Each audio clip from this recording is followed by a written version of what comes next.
E aí pessoal, tudo bem? Para quem não me conhece, eu me chamo Harley Pacheco, sou psicólogo aqui do IPS, estou sentado nesse divã para te ministrar uma aula bem legal hoje, tá? Essa aula não fui eu que montei, foi o Fred, então um abraço pro Fred, muito obrigado, né? Embora assim, eu conheça isso, tá? Mas eu vou usar o roteirinho dele.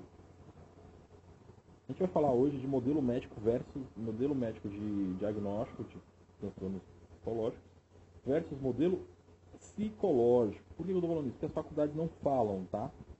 E é bom você ficar atento, para que você, inclusive, não se confunda. Pessoal, a gente tem outras aulinhas que eu acho que é interessante você assistir, que é quando a gente fala, tem uma que a gente fala de como diagnosticar comportamentos desajustados. Assistir lá que vale a pena, principalmente para você que está tendo essa aula. Tá? E tem uma que a gente fala da diferença entre neurose, psicose e insanidade também. É importante, tá? A aula de psicologia clínica, né, modelo médico versus modelo psicológico, assim, você tem que entender, porque é muito importante, inclusive, nos seus estágios supervisionados, ou na sua clínica, né? Ou, inclusive, se você não é psicólogo, você vai lidar com profissionais de psicologia na área da saúde, né? Eu sei, eu manjo muito desse tema, mas quem fez foi o Fred, porque ele vive isso todo dia, né? Mas, enfim, vamos ao que importa. A terminologia médica ela é muito usada pelos profissionais da saúde e serve, inclusive, para descrever os pontos psicológicos. Por quê? Porque o Brasil, historicamente, o mundo, os médicos foram os primeiros caras a fazerem esse tipo de coisa. Então, eles, né, meio que colocaram isso aí como paradigma.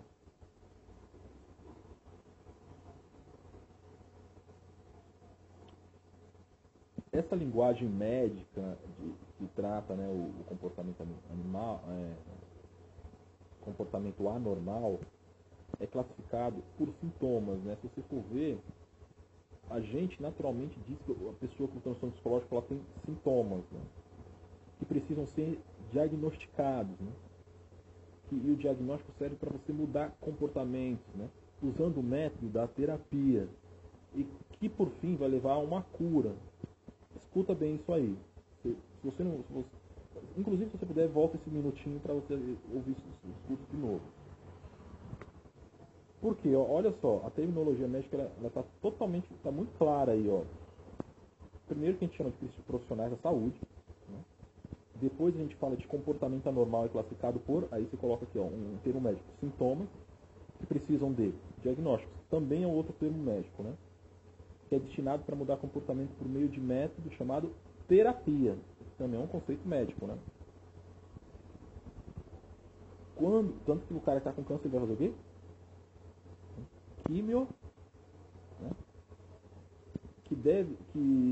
Que quando se chega no final, você espera o quê? Cura, você espera que o cara esteja curado. Então você consegue ver o discurso médico totalmente implantado, né, implementado na questão de psicologia. Por quê?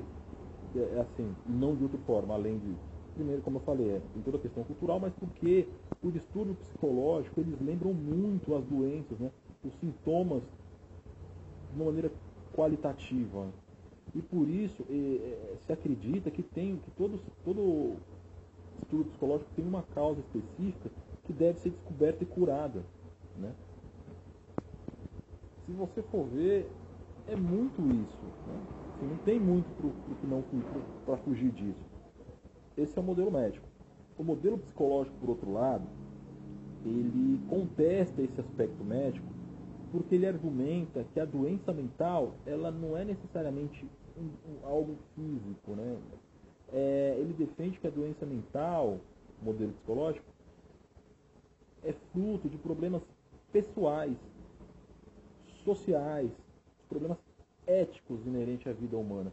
Você consegue ver aqui que um está trabalhando muito a parte biológica e o outro a parte mais sociológica, né? E mais, né, sentido sociológico na maneira de avaliação, tá?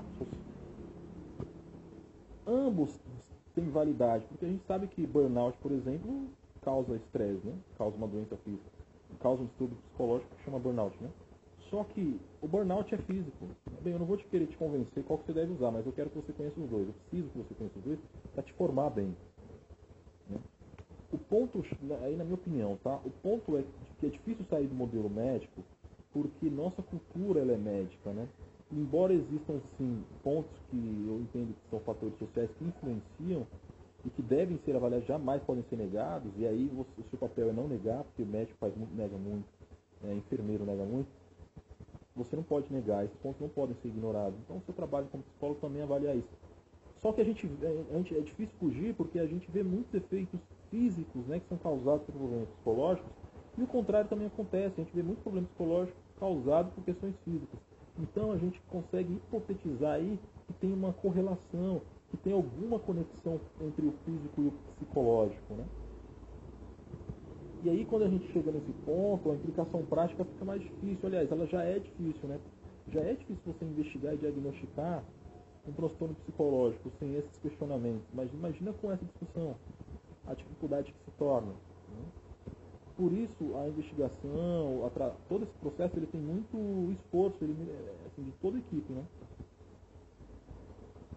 O meu objetivo aqui é fomentar uma reflexão para que você entenda que existe muito dos dois pontos, né? A gente sabe que os dois pontos se influenciam. É mais ou menos como gripe, né? Você pega a gripe, é um vírus que está aí, né? Você cura esse vírus. O que eu estou querendo dizer? Que de alguma maneira o ambiente está influenciando em você. Isso acontece também no estudo psicológico. Então eu acho que o melhor consenso é você saber usar parcimônia entre dois conceitos e não um contra o outro, tá? E eu não tô falando, isso não é mistura, isso não é ecletismo teórico, pelo amor de Deus, tá? Porque ecletismo teórico jamais, tá? Bem, espero que você tenha gostado da aula, foi curtinho, mas eu acho que a gente conseguiu cumprir nosso objetivo. Segue o nosso canal, veja nossas aulas, né? E boa sorte aí, beleza?